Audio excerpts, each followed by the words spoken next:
Oh. I'm getting a bit worried about Georgian gut health, to be honest. Sweetbreads sound so nice and delicate, but in fact, they're awful.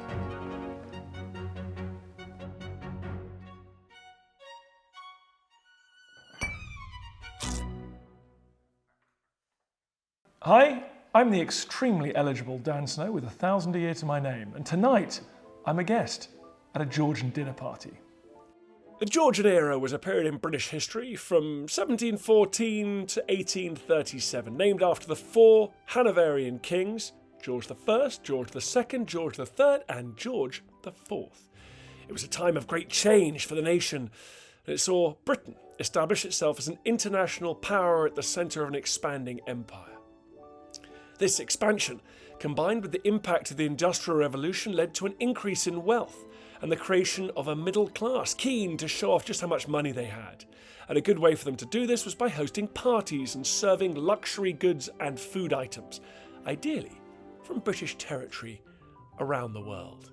Formal dinners and balls were popular as a way both to show off one's wealth and for men and women to meet and mix with each other, in a time when relations between the genders were restricted. This is the Georgian era that we know so well from Jane Austen, period dramas like Bridgerton. But what would middle-class guests at a Georgian dinner party have actually been eating?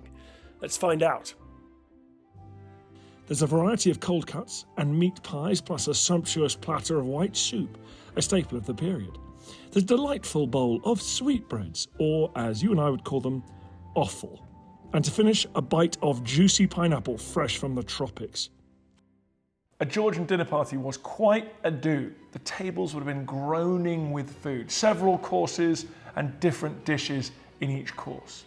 Guests who sat down would have soup, meat, game, pickles, jellies, vegetables, custards, puddings, perhaps 5 dishes, perhaps 25, depending on the grandeur of the occasion. Now, of course, for a country that was constantly at war with France in the 18th century, French food was the height of fashion, and you had to have a French chef, darling. You can tell a lot about Georgian sensibilities and food from reading Jane Austen. She creates a character in Pride and Prejudice called Mrs. Bennet, who is hyper socially aware. This is what she had to say about the food at one of her neighbours' parties. The soup was 50 times better than what we had at the Lucas's last week, and even Mr. Darcy acknowledged that the partridges were remarkably well done. And I suppose he has 2 or 3 French cooks at least. Austen teaches us that dinner parties in the Georgian era were less about making guests feel comfortable and feeding them excellent food, and more about status and one-upmanship. White soup was to a Georgian do what punch is to a frat house party. White soup was meat stock, egg yolk, ground almonds, cream, occasionally a bit of bacon, and it was served at balls. Let's give it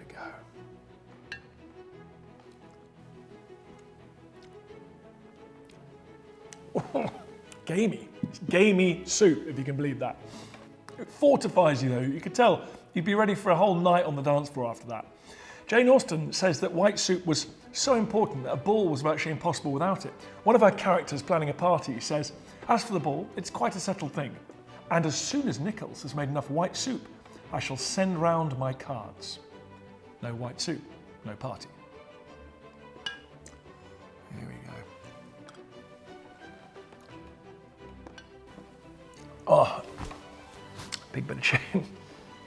The thing about these white foods is that, like with flour and sugar, they were historically considered, well, status symbols because they were more expensive. They needed refining, processing, and therefore they were lighter and more expensive than their unrefined counterparts. And it's possible that the reason this was like the centerpiece at fashionable parties was because you projected an image of wealth. Right, let's move on to the main course.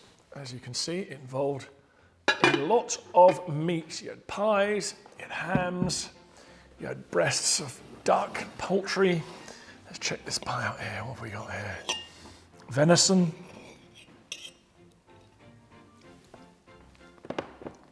I mean, far as I'm concerned, you cannot go wrong with a pie. Delicious, dancing food. But you also get some vegetables, things like asparagus when it's in season. But meat made up a large part of the Georgian diet, even for the middle class. You got venison, game, things that could be hunted and shot. That was another way of showing off to your guests. It suggested that you had a country estate where those things could be procured, or that you'd been gifted them by some royal aristocratic friend.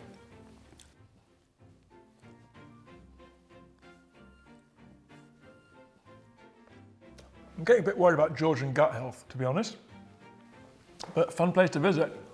Now, we come on to the most bizarrely named part of the Georgian diet, the so-called sweetbreads, which sounds nice, but in fact, they're offal.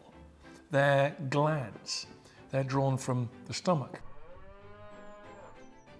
In one Jane Austen book, the heroine is offered a delicate fricassee of sweetbread and some asparagus.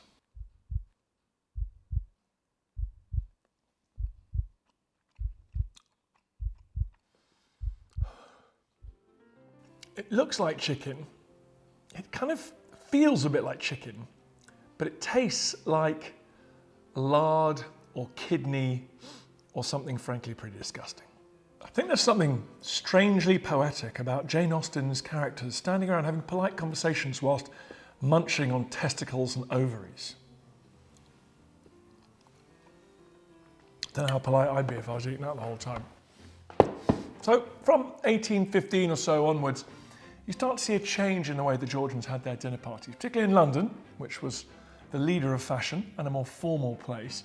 Dinner parties started to be served à la Russe. That means serving food in separate courses, not just one big groaning table. Each course would be taken away and replaced with another. This method became more and more popular later in the Regency era. The Prince Regent, who would become George IV, he loved this food. And he loved a little night out as well. Now, he had a French chef called Claret, who's credited with introducing this idea à la Russe. And the upper classes always took their lead from the Prince Regent and what was most fashionable on the continent. So his method caught on amongst the nobility and gentry. From that point onwards, a formal dinner might be 2 courses followed by dessert. So we're all followers of Claret to the present day. The ultimate status symbol in the Georgian period was oddly a fruit.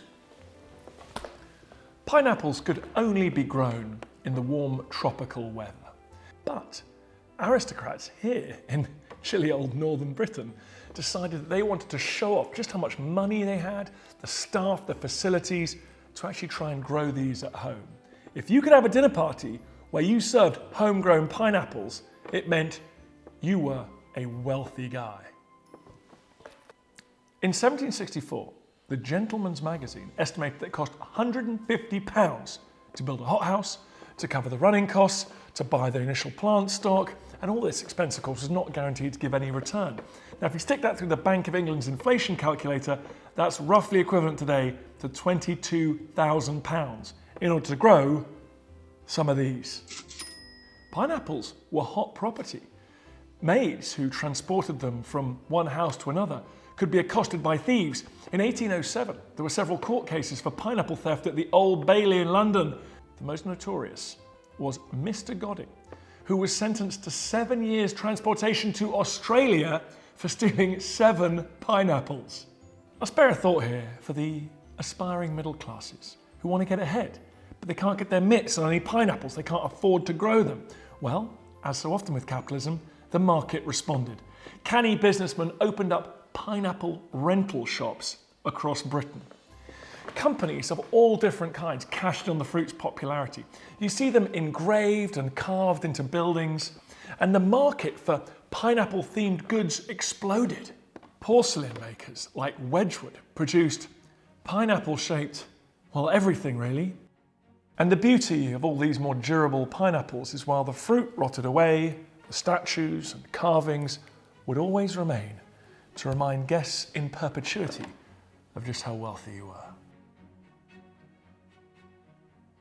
Now, the Georgians drank all sorts of wine. White wine, Claret, which means wines from the Bordeaux area of France. Wine is very important in a Georgian dinner party. Hey, all dinner parties, let's be honest. In 1825, Mrs. Parks wrote a book in which she talked about the kind of wines you had to serve at a dinner party.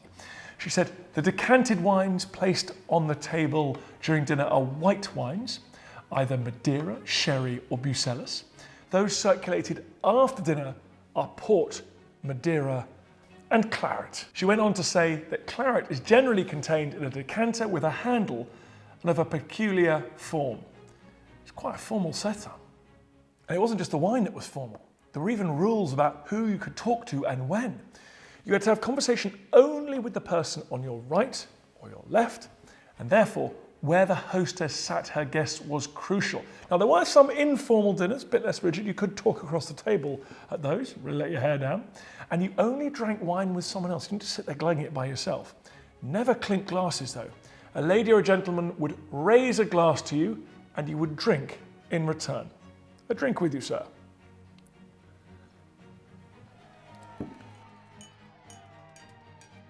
The elite of Georgian Britain lived in a world of plenty. They'd never had it so good.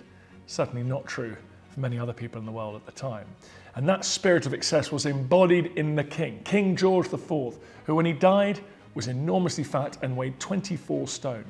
So ungainly that it gave the undertakers a real problem with his corpse.